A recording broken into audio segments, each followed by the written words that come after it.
कुछ लोग इधर बैठ जाने थे, सामने नजर आ जाए। ये जो कैमरे के पीछे वाले लोग हैं ना, इधर आ जाओ, इन कुर्सियों पर इधर आ जाओ, कैमरे के पीछे वाले।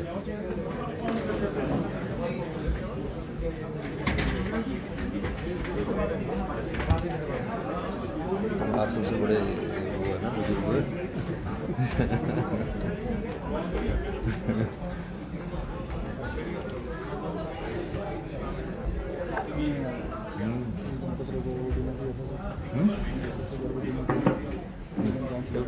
ठीक है। मेरे साहब कैसे हैं?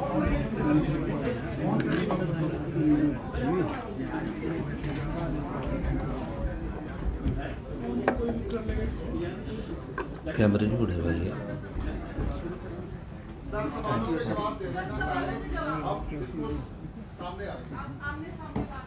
जो कहेंगे वो सब सवाल ही है, उसको नोट करते जाना पॉइंट टू पॉइंट। और आपका काम रिसर्च करना है कि जो मैंने कहा वो सत्य है कि नहीं है। ये आपका काम है, ये हमारा काम नहीं, ये आपका काम है सबका, कि आप उसको चटकरे नहीं लेना। आप बैठ जाओ, कुर्सी ले लो, कुर्सी ले लो ना, बैठ जाओ। यहाँ इधर कर लो विक्रमादित्य, नहीं विक्रमादित्य को इधर करो। विक्रमादित्य जी आप इधर आओ, वहाँ से ये कुर्सी ले जाओ, उधर लगा दो।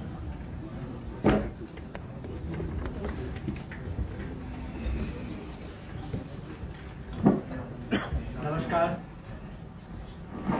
आज की इस प्रेस वार्ता में हम आप सभी का स्वागत करते हैं। स्वाभाविक तौर पे आपको जो इंटीमेट किया गया था कि माननीय मुख्यमंत्री जी 2:30 बजे आप सभी को संबोधित करेंगे, तो he is here with his cabinet colleagues and also with some MNAs also. तो मेरा दरख्वास्त रहेगा माननीय मुख्यमंत्री जी से कि इसको प्रेस वार्ता को शुरू करें। Thank you. नमस्कार सभी पत्रकार बंधुओं को। 21 तारीख को हम दिल्ली गए थे और दिल्ली जाने के बाद पिछले कल वापस आना था, लेकिन मौसम की खराबी के कारण मेरे 2 कार्यक्रम थे। उन दोनों कार्यक्रमों में मैं उपस्थित नहीं हो सका। आज मैं अभी 2 बजे शिमला पहुंचा हूं। देश के प्रधानमंत्री जी से हमारी मुलाकात हुई और हमने उनसे हिमाचल के जो हित है उस संदर्भ में बात की। और निश्चित तौर पर मुझे प्रधानमंत्री जी ने कहा कि जो बागवानों का तुर्की के सेब से मार पड़ती थी वो आने वाले समय में नहीं पड़ेगी। इसके लिए मैं अपनी सरकार के सभी कैबिनेट कोलीग्स का धन्यवाद भी करना चाहता हूं। पिछले 3-4 दिन से ऐसी घटनाएं हिमाचल प्रदेश में सुनने को मिली और उस घटनाओं के पीछे का तथ्य क्या है।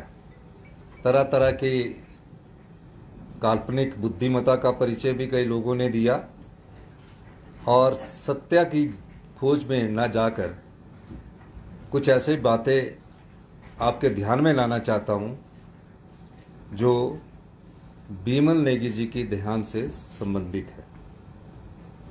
बीमल नेगी के परिवार को न्याय मिलना चाहिए और बीमल नेगी जी की किन परिस्थितियों में उन्होंने आत्महत्या की है या कोई और बात है, उसकी पूरी जानकारी जनता के बीच में आनी चाहिए। बीमल नेगी जी की पत्नी मुझे सचिवालय में मिले। मैंने डीजीपी साहब को फ़ोन किया कि उनके जो पति है, जो पिछले कुछ दिनों से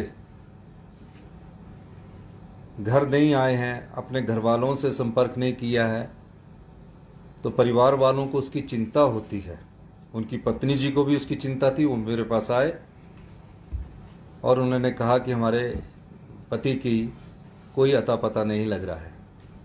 मैंने डीजीपी साहब को फ़ोन किया और डीजीपी साहब ने कहा कि हम उसकी खोज कर रहे हैं, और इस मामले को मैंने कहा कि जो भी है तुरंत प्रभाव से इसकी खोज की जाए।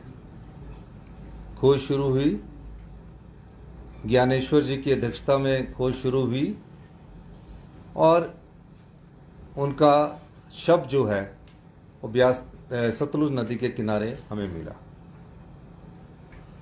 तरह तरह की बातें उठी और तरह तरह की बातों उठने के बाद मैंने कहा कि बीमल नेगी जी के परिवार को पूरा न्याय मिलना चाहिए।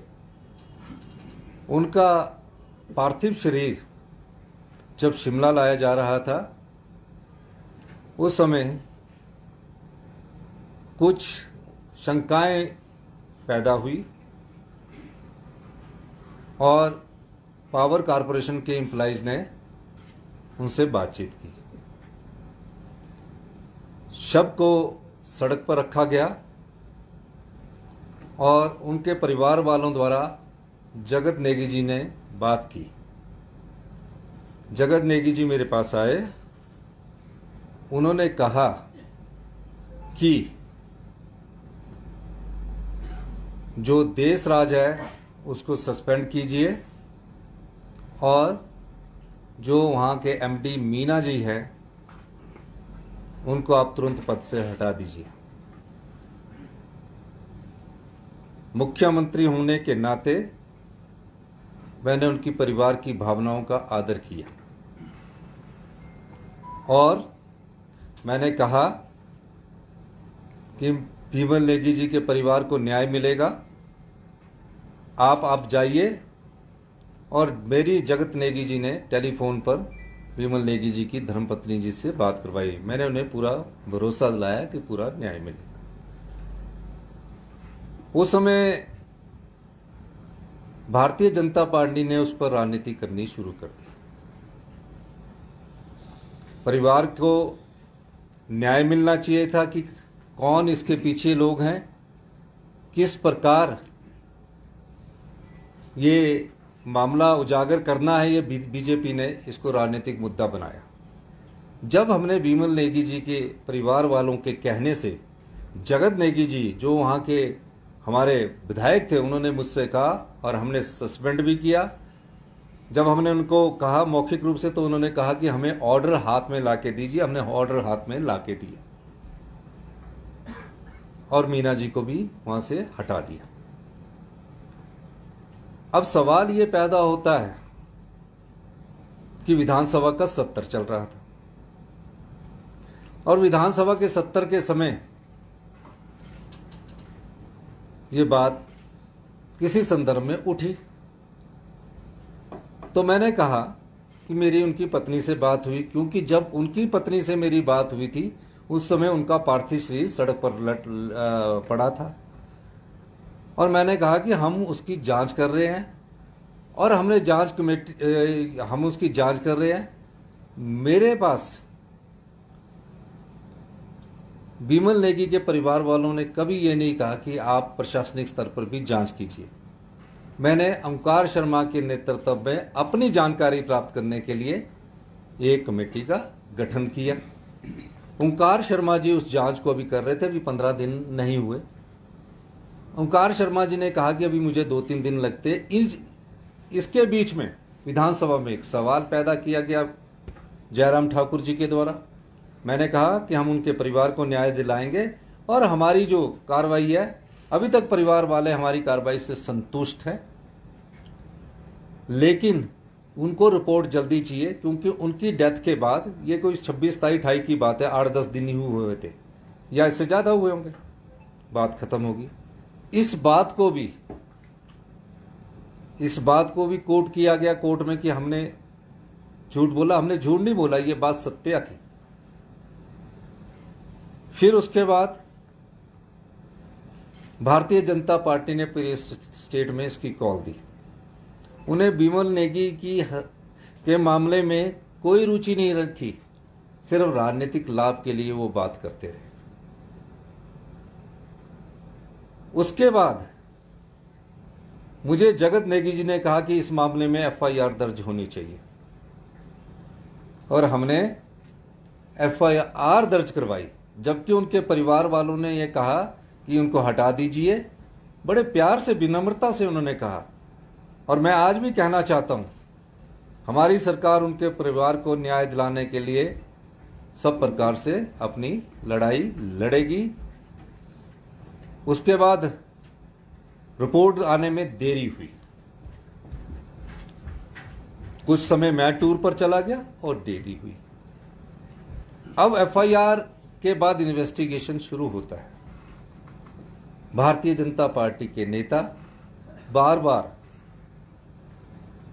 पेखू वाला प्रोजेक्ट का नाम लेकर राजनीति करते हैं।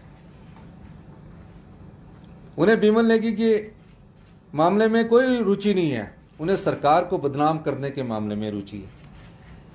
15 अप्रैल आया, मैंने धर्मानी जी को कहा कि आप किन्नौर जा रहे हैं और आप उनके परिवार से संपर्क करना। एसडीएम के माध्यम से संपर्क करने की कोशिश की गई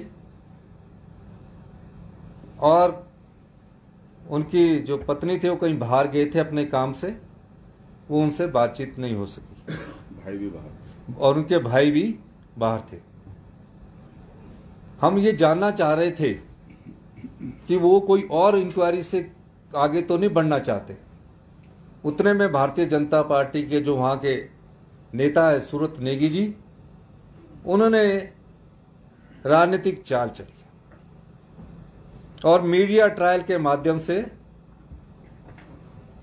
जनता को भ्रमित करने लगे कि प्रोजेक्ट है, उस प्रोजेक्ट के तहत भ्रष्टाचार हुआ है। मैंने कहा कि कई बीजेपी के नेताओं ने भ्रष्टाचार की बात की और मान्य है बिमल नेगी जी की हत्या को, उसके आत्महत्या या हत्या, मैं इसमें बारे में कुछ नहीं कह सकता, को जोड़ने की कोशिश की। बिमल नेगी जी एक अच्छे, ईमानदार और कर्मठ अधिकारी थे। अब मैंने जब उसके बारे में पता किया तो हमने प्रेस के माध्यम से भी संबोधित किया, हमारे मिनिस्टर्स ने, कि बिमल नेगी जी 15 जून 2024 को पावर कारपोरेशन में ज्वाइन करते हैं शिमला हेड ऑफिस में। मैंने पूछा उनको कि 9 महीने में ऐसी क्या प्रताड़ना हुई कि वो आत्महत्या करने पर मजबूर हुए। हमने उसके लिए ओंकार शर्मा की और एफआईआर दर्ज करवा के इंक्वायरी करवाई गई। पता चला जब मुझे पुलिस वाले आए कि वो 1 जुलाई 2024 को एंजाइटी थी उनको और मेडिसिन खा रहे थे।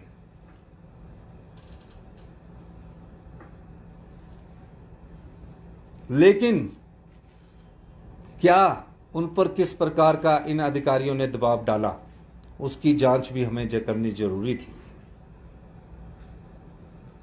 मैंने उस मामले की गहनता से जांच करने के आदेश दिए और उस मामले में उनका परिवार हाई कोर्ट चला गया। सीबीआई की मांग की, वो अगर आते भी मेरे पास भी मिल जाते कि हमको इस पर विश्वास नहीं हो रहा है, तो मुझे, अगर वो मुझसे भी कहते कि अगर मुझे सीबीआई की इंक्वायरी करनी है, तो हम भी इस बात का जवाब उनको दे देते कि हम करवाते हैं। लेकिन वो मीडिया ट्रायल जो भारतीय जनता पार्टी ने शुरू किया, उस राजनीति का वो शिकार हुए। फिर क्या हुआ, उस परिवार को शक होना लाजमी था, बिमल नेगी जी के परिवार वालों को, जब एक रिपोर्ट कुछ और कहती है, दूसरी रिपोर्ट कुछ और कहती है और तीसरी रिपोर्ट कुछ और कहती है। उनको इस रिपोर्ट के बारे में जानकारी नहीं थी, लेकिन जो भी उनको रिपोर्ट दे रहे थे वो सत्य नहीं बता रहे थे। अब पहली रिपोर्ट जब पुलिस ने एफआईआर दर्ज की, उन्होंने इन्वेस्टिगेशन किया। इन्वेस्टिगेशन के समय यह पता लगा कि एक पेन ड्राइव है, उस पेन ड्राइव को एक जो अधिकारी है वो एक दूसरे फोन से बात कर रहा है।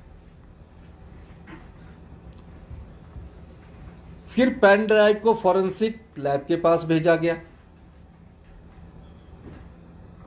और आजकल टेक्नोलॉजी इतनी ज्यादा कि जो भी पेन ड्राइव से ओमिट होता है उसको रिट्रीव कर लिया जाता है, वो सारा रिट्रीव हो जाता है। इन्वेस्टिगेशन के सारे पहलू की जानकारी उनके परिवार द्वारा जब हाई कोर्ट में दी गई, वो सारे पहलू की जानकारी हाई कोर्ट में देते जा रहे थे। जब हाई कोर्ट में वो दे रहे थे तो पुलिस अधिकारियों की आपसी खींचातानी भी उसमें आई, इसमें कोई दो राय नहीं है। और पुलिस अधिकारियों की खींचातानी में डीजीपी ने भी एक एफिडेविट दायर किया। एफिडेविट दायर करने से पहले वो मुझे मिले। उन्होंने मुझसे कहा कि एसआईटी को हम बदल देते हैं। मैंने उन्हें इनकार किया और कहा कि एसआईटी को बदलना इसलिए उचित नहीं है कि भारतीय जनता पार्टी ने इसका राजनीतिकरण कर दिया गया है, और जो भी भारतीय जनता पार्टी के नेता थे उसका राजनीतिकरण कर रहे थे। वो तो धरने दे रहे थे, प्रदर्शन कर रहे थे, वो परिवार वालों के लिए न्याय नहीं मांग रहे थे, वो अपनी राजनीतिक रोटियां सेक रहे थे। तो मैंने कहा कि मुझे डीजीपी ने कहा, मैंने बोला ये अच्छा नहीं है, इससे अच्छा हम ऐसा करते हैं कि हम इसको खुद ही सीबीआई को दे देते हैं। मैंने खुद कहा डीजीपी को, और मैंने कहा कि आप जो भी करना है आप सब सहमति से, न्याय परिवार को मिलना चाहिए। विमल नेगी की मौत कैसे हुई है उसको ध्यान में रखकर आपको करना चाहिए।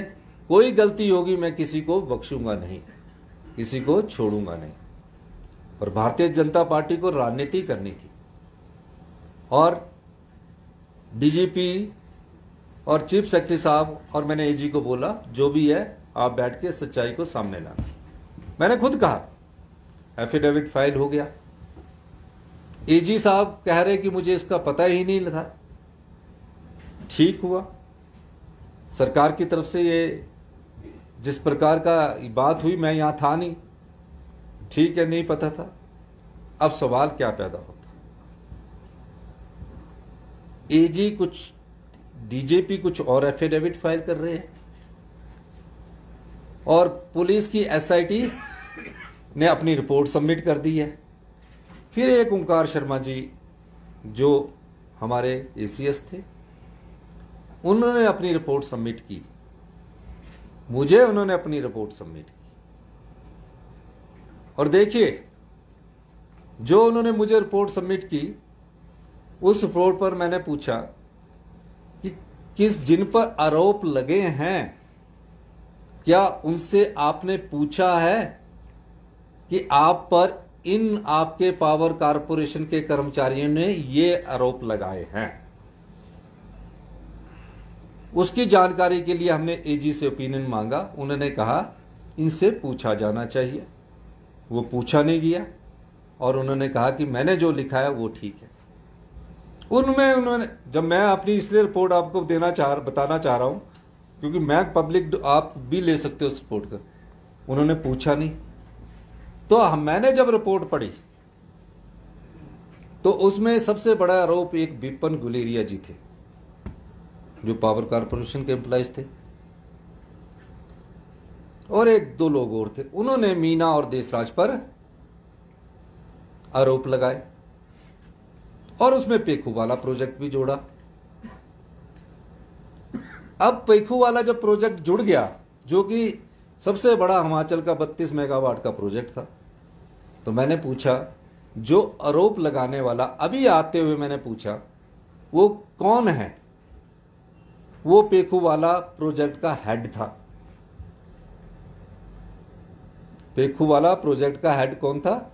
जो मीना और देशराज पर आरोप लगा रहा था। उस ठीक है, हेड ऑफ द प्रोजेक्ट कौन था?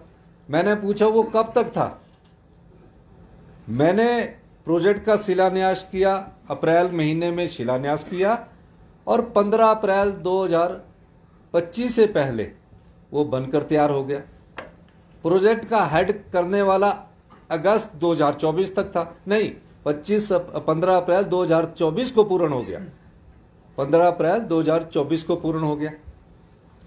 अब 15 अप्रैल 2024 को प्रोजेक्ट हुआ, प्रोजेक्ट का हेड अगस्त 2024 तक था।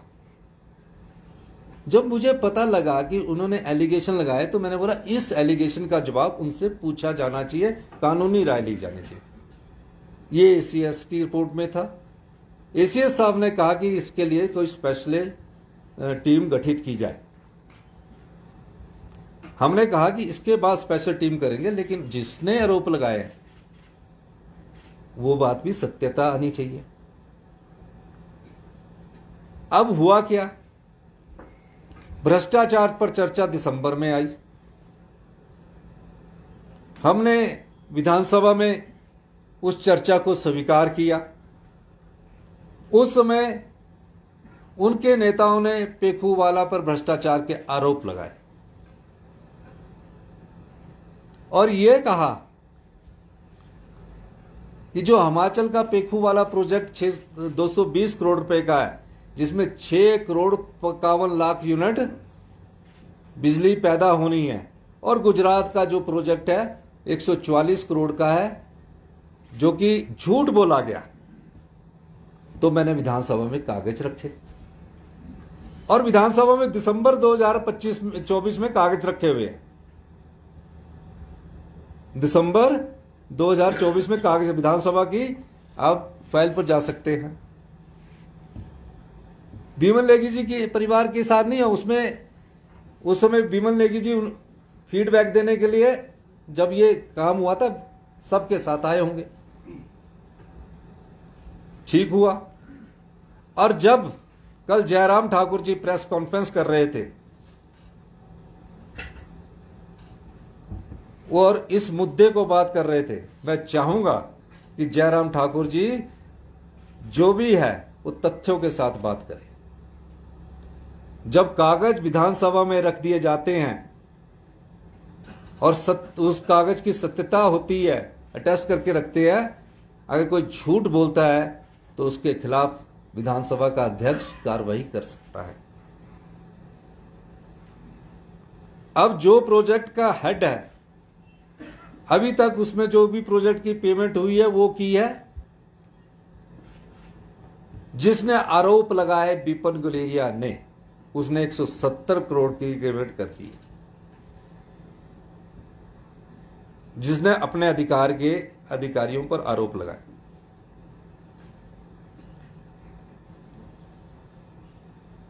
अब आप बताइए, क्या उन अधिकारियों को भी मौका नहीं मिलना चाहिए था कि उनकी बात को यह करने के लिए? वो मैंने ओंकार शर्मा जी की फाइल पर लिखकर लॉ को भेजा, लॉ का ओपिनियन लिया गया, ये बात होगी। इसलिए मैंने आपको जो कह रहा हूं कि आप सब बातों को बड़े ध्यान से सुनना। एक पत्नी का पति चला गया, एक भाई का भाई चला गया, भारतीय जनता पार्टी राजनीति कर रही है। मीडिया की ट्रायल के द्वारा विमल नेगी की जो मौत हुई है उसके पीछे वो अपना स्वार्थ साध रही है। उनके परिवार के साथ उनको कोई सहानुभूति नहीं है, मैं दावे के साथ कह सकता हूं। हम आज भी उनके परिवार के साथ है। अगर न्याय होगा फिर भी पूरी सरकार विमल नेगी जी के परिवार के साथ खड़ी होगी। कहीं भी उनको शक होगा हम उस चीज को जनता की अदालत में उनके परिवार के सामने लाएंगे। तो ये तो हुई इस रिपोर्ट्स की बात। कॉपियां ले सकते हैं आप, जो भी चाहना चाहे ले सकते हैं, जिस प्रकार भी लेना चाहे। और ये बार बार मीडिया ट्रायल करके वो लोग भ्रष्टाचार की बात कर रहे हैं जो भ्रष्टाचार में जिनके खिलाफ उनके पूर्व मंत्री और उनके खिलाफ हमारे पास कागज, वो लोग बात कर रहे हैं। एक अभी नए एमपी बने हर्ष महाजन जी, जो भ्रष्टाचार के वोटरों पर चुनकर राज्यसभा के एमपी बने हैं। एमएलए खरीदे गए, एमएलए खरीदे के बने ना, मेजोरिटी कांग्रेस की थी। और हिमाचल प्रदेश की जनता और देवी देवताओं के आशीर्वाद से हमें द्वारा 40 पर पहुंचाया। वो कल परसों भ्रष्टाचार की बात कर रहे थे। जब वो चेयरमैन बने हिमाचल प्रदेश कोऑपरेटिव बैंक के, तो उनके खिलाफ भ्रष्टाचार का केस भारतीय जनता पार्टी ने रजिस्टर्ड किया। और भारतीय जनता पार्टी ने रजिस्टर्ड किया कि वो चेयरमैन गलत बने हैं। वो जिस सोसाइटी के मेंबर बने हैं वहां कभी रहे ही नहीं है, और चुनावों से पहले उसको थोड़ा विड्रॉ कर दिया गया।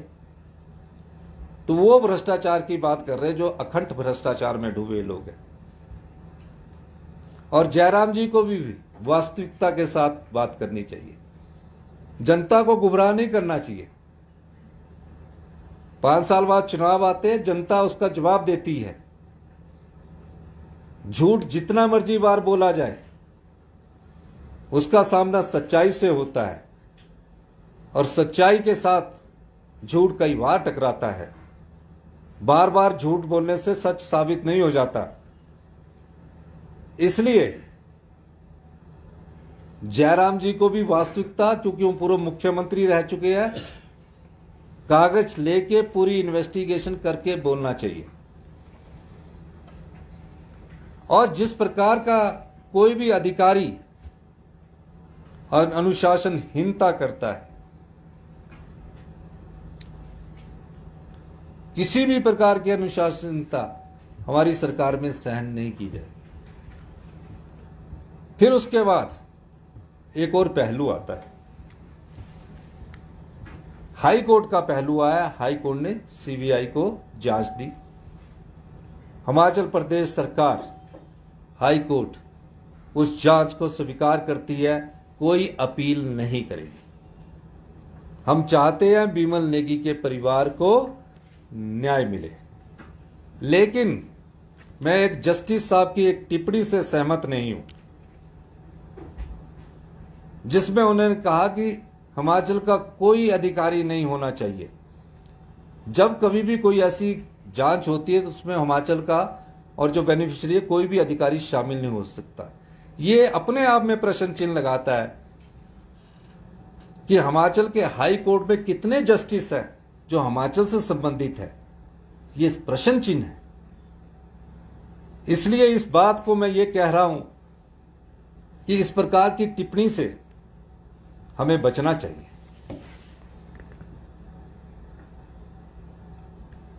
और ये सब चीजें जो है, हम सब नियम के अनुसार बंधे हैं, कानून के हिसाब से बने हैं। हम सबका दायित्व बनता है कि हम कानून की पालना करें। और हमने कह दिया आपको, हिमाचल प्रदेश सरकार बिमल नेगी जी के परिवार को न्याय देने के लिए सीबीआई जो कुछ भी मदद मांगेगी, हमारी सरकार उनको सब प्रकार से मदद देगी। और जो भारतीय जनता पार्टी के जयराम ठाकुर जी पेखूवाला से संबंधित बोल रहे हैं, और भी किसी के पास, किसी पत्रकार बंधुओं के पास भी कोई कागज हो, वो कृपया करके सीबीआई वालों को दे दे। सच्चाई कभी हार नहीं सकती। ना तो इस प्रदेश को लूटने दिया जाएगा, ना लुटाने दिया जाएगा। और मैंने विधानसभा में मेरी बात नहीं सुनी थी कि हम युद्ध भूमि में जा रहे हैं। ईडी अपना कार्य कर रही थी। इसलिए हम कहते हैं कि महज झूठ बोलने से कोई झूठ सच नहीं हो जाता। इसलिए आप सब लोगों को मैं कहना चाहता हूं कि जो मैंने पहले कहा उस बात का आप ध्यान रखना। और मैं ये भी कहना चाहता हूं, ये विपक्ष की भी जिम्मेवारी बनती है कि भीमन नेगी के परिवार के संदर्भ में उस हमारी बहन पत्नी जो विमल नेगी जी की है, किरण नेगी जी, उनको न्याय मिलना चाहिए। हम बड़े हैं, हमारी उनको न्याय मिलना है। उनसे अगर आपके पास भी कोई ऐसे कागजात है वो आपको सीबीआई को देने चाहिए।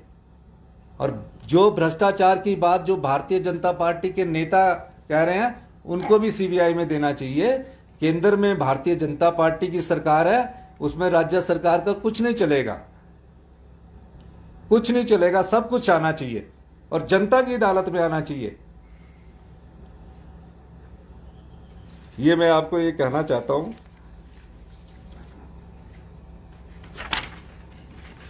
पीछे चर्चा चली कि हम उस पर अपील दायर करना चाह रहे हैं। हम कोई भी अपील, जो भी हाई कोर्ट का निर्देश है उसकी अनुपालना अक्षरश की जाएगी। लेकिन जो भी साजिश पीछे जैसे सरकार गिराने की जो लोग करते आए हैं उनके षड्यंत्र का जवाब हिमाचल प्रदेश की जनता देगी। धन्यवाद। सर, दो स्टेटमेंट्स हैं, दो अलग अलग एफिडेविट्स हैं, और चाहे वो स्टेटमेंट्स के थ्रू हो चाहे एफिडेविट के थ्रू हो।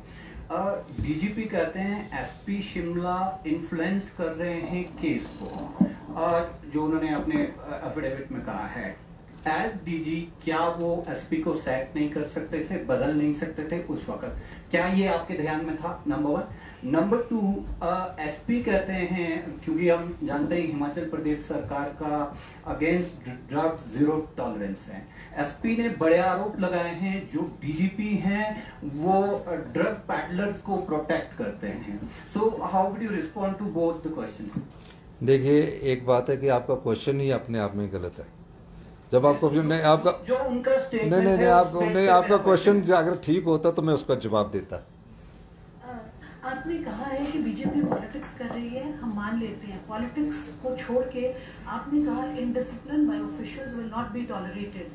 आप कह रहे हैं कि government will not go in appeal against the high court order, but the SSP said कि एसआईटी उसको चैलेंज करेगी। So in what capacity does the SP से? Is that not indiscipline? Secondly, he has raised questions on the Chief Secretary, Constitutional Authority, former DC, present DC and the ACS. Is he competent enough to raise questions on all senior officers? Is this not an इस सब मामले की मैं अभी feedback ले रहा हूँ। आपने जो कहा है, अभी मैंने मीटिंग बुलाई है, ये मैं सिर्फ अभी फीडबैक ले रहा हूँ और हम जो फीडबैक होगा कॉन्स्टिट्यूशनल रूल्स पर परसेप्शन क्या बोलते हैं सब देखा जाएगा। सीएम साहब, डीजीपी ने ऑलरेडी एक लेटर लिखी थी एसीएस को seeking suspension of the SP after his allegations that were made. So any action has been taken on that? नहीं, आपके पास कोई ऐसा लेटर है जिसको लिखा गया? जी, आपके पास है जी। अब तो ये भी बड़ी इंक्वायरी बन गई कि आप लेटर कैसे पहुंच गया, सीक्रेट है, ये भी तो पूछना पड़ेगा। अगर ये लेटर पड़ा है तो ये भी एक मैटर है, मैटर ऑफ इन्वेस्टिगेशन है कि मुझे अभी तक पहुंचा नहीं है जो अभी चल रहा है। और आप सुनिए, आप मेरे पास देखिए आपकी अच्छी बात है, आई अप्रिशिएट योर व्यू, पर आपके पास पहुंचा और मेरे पास पहुंचा नहीं है, तो ये भी बड़ी अच्छी है कि जो पत्रकारिता के माध्यम से राजनीति कर रहे हैं उनको ये बोलना चाहिए कि सीएम के पास तो पहुंचने दो, 2 बजे आया हूँ, अभी मेरी एक और मीटिंग है। तो ये बड़ी, देखिए मेरी बात सुन है ना, बात आपके पास है, मुझे व्हाट्सएप कर देना अपना, ठीक है। I will inquire this matter. Sir, the other thing which I want to ask is, already high court ने ये कहा है अपने ऑर्डर में कि जब सरकार के पास एसीएस की रिपोर्ट आ गई थी, why was the government sitting on it, not taking any action on that? एक बात आपको कहना चाहता हूँ, मैंने तीनों रिपोर्टों का आपको जायजा बता दिया और आपको कहा कि आपने, मेरे पास रिपोर्ट आई, मैंने उस पर, जब उस रिपोर्ट को पढ़ा मैंने कि वो फैक्ट फाइंडिंग होनी चाहिए थी ना, तो जैसे आप पर आरोप लगा और किसी ने आपके पत्रकार, साथ वाले पत्रकार ने आरोप लगा दिया, इस क्या नाम है इनका, सौरभ राशन ने शैली डोगरा पर आरोप लगा दिया, तो शैली डोगरा को ये अपॉर्चुनिटी तो मिलनी चाहिए कि आप पर जो आरोप लगाया उसकी क्लैरिटी आनी चाहिए थी। तो मैंने जब ये पढ़ी रिपोर्ट तो उसके बाद मैंने चीफ सेक्रेटरी साहब को मार की। Although we are taking action लेने लगे तो चीफ सेक्रेटरी साहब ने हमको बोला लीगल ओपिनियन आप उनसे ले लो, ठीक है। ये कहना कि इतने दिन पड़ी रही, क्या एसआईटी की रिपोर्ट आपके पास नहीं आ रही थी हाई कोर्ट में? ये कहना भी गलत था कि एसआईटी की जो रिपोर्ट थी वो भी आ रही थी और हम इसकी रिपोर्ट भी दे रहे थे। तो जब उसको अपॉर्चुनिटी नहीं दी गई तो मैंने एजी से ओपिनियन मांगा कि जिस पर आरोप लगाया उसका भी एक अधिकार बनता है। हम न्याय की गद्दी पर बैठे, एक के साथ न्याय कर दे, एक के साथ न्याय कर दे, ये नहीं होता। तो मैंने बोला इनसे भी पूछा जाए। और आरोप लगाने वाला कौन है? जो उसका हेड ऑफ प्रोजेक्ट्स है। जब मैंने पढ़ा तो मैंने इनसे पूछा कि ये कौन है, किसका रिश्तेदार है, तो उसका ये दायित्व नहीं बनता था कि इनको पूछना चाहिए। उन्होंने कहा कि मैंने अपनी रिपोर्ट सबमिट कर दी है, और जब उन्होंने रिपोर्ट मैंने उनको फाइल भेजी, उनकी रिपोर्ट सबमिट कर दी, उसके बाद हमने आपको रिपोर्ट ओपन कर दी है। और मुझे ये भी पता होता कि उनका परिवार भी मिलता तो मैं भी सीबीआई को देता, इसमें कोई दो राय नहीं है। सर, आपने अभी एक स्टेटमेंट दी कि डीजीपी साहब ने एफिडेविट फाइल करने से पहले ही हैड मेट यू, और वहां पे आपने ये बोला था उनको कि हम सीबीआई को ये केस हैंड ओवर कर देते हैं। But when AG stands in the court and he says कि हम ये ऐसे हम लोग नहीं हैंड ओवर करना चाहते हैं and he is defending this it, तो आरंट दीज टू नहीं मेरी बात सुनिए, कॉन्ट्राडिक्टरी। जब मेरे से बात हुई थी तो मैंने उनसे बात की थी, फिर मैंने डीजीपी को बोला आप चीफ सेक्रेटरी और एजी बैठ के इस पर फैसला करें, ये बात थी, ठीक है। उसमें और उसके बाद आपको एक बता दे, उसके बाद उनकी मीटिंग सवेरे 9 बजे हुई जिस दिन उन्होंने एफिडेविट देना था। मैं उसके बाद निकल गया था, मैं मेरे ख्याल निकला था या अगले दिन आना था, मुझे पता नहीं था, और मैं 4 दिन रह गया। 4 दिन में इतनी बातें हुई। अब हम नीति आयोग की कल बैठक में बैठे थे, मैं आपको अब ऐसे बोल रहा हूँ, तो 6 बजे मुझे पता लगा कि किसी ने प्रेस कॉन्फ्रेंस कर दी। जो भी है डिसिप्लिन के दायरे में सबको रहना पड़ेगा। उस मामले में मैं अभी एक बैठक जल्दी ही करने जा रहा हूं आपकी प्रेस कॉन्फ्रेंस के बाद। सर, डिसिप्लिन की अगर हम बात करें, थैंक यू। आप बताओ सर, एक लास्ट क्वेश्चन है सर। दिल्ली गए, नीति आयोग की बैठक में गए और काफी 2.5 साल बाद आपने मीटिंग अटेंड की और प्रधानमंत्री जी से भी मिले, और तो आपको क्या उम्मीद है कि नहीं राशि जल्द मिलेगी या इसमें भी डिले होगा? ये एक मेरे को अलग से प्रेस कॉन्फ्रेंस करनी पड़ेगी, इसलिए करनी पड़ेगी क्योंकि ये माहौल जो गर्माया हुआ, उसके बाद मैं आपको कुछ और चीज़ों का आपको जानकारी आपको देता मैं। एक और मैं कहना चाहता हूँ कि नीति आयोग में जब मैं CR पाटिल जी से मिलने गया तो BBMB का एरिया 11 साल से फंसा पड़ा है। उन्होंने कहा कि शव बांध पर, यार मैं क्वेश्चन का जवाब दे रहा हूँ भैया, आपको इतना इम्पेशेंट होने की जरूरत क्या है? अभी बात दे रहा हूँ ना, जब वो सवाल पूछ रहे। तो उसके बाद ये CR पाटिल जी के साथ मेरी मुलाकात हुई। किशाऊ बांध पर वो बातचीत करना चाहते थे। किशाऊ बांध की बातचीत में उन्होंने कहा कि हिमाचल उसमें अड़ंगा ना अड़ाए। मैंने कहा पहले जो 11 साल से हिमाचल जनता का जो पैसा फंसा है BBMB का, उसका एफिडेविट सुप्रीम कोर्ट में दाखिल कीजिए। सुप्रीम कोर्ट ने हमें अवार्ड किया है, उसके बाद हम किशाऊ बांध की बात करेंगे। धन्यवाद। चलिए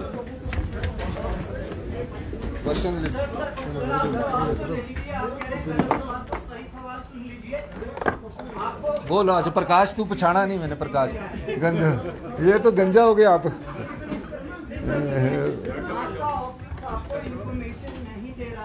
प्रकाश आपको पछाड़ा ही नहीं है, क्या हुआ ये? बोलो आप पछाड़ा। आपके क्वेश्चन के लिए बैठ गया, बताइए। सर मेरा सवाल ये है, SIT कह रही है कि हम लोग जो है अपील में जाएंगे, क्या सरकार SIT को परमिशन देगी? क्योंकि आपके परमिशन ऐसा है, ये जो भी मामला है, इस सारे मामले की अभी जाके मैं तहकीकात कर रहा हूँ, वही बात कह रहा हूँ। धन्यवाद। ये सेब इंपोर्ट पर, तुर्की के सेब पर नहीं हमारे हिंदुस्तान की सरकार खरीदेगी। सर लगातार बहुत अच्छी बोलने थे। बढ़ रहे हैं सर। सर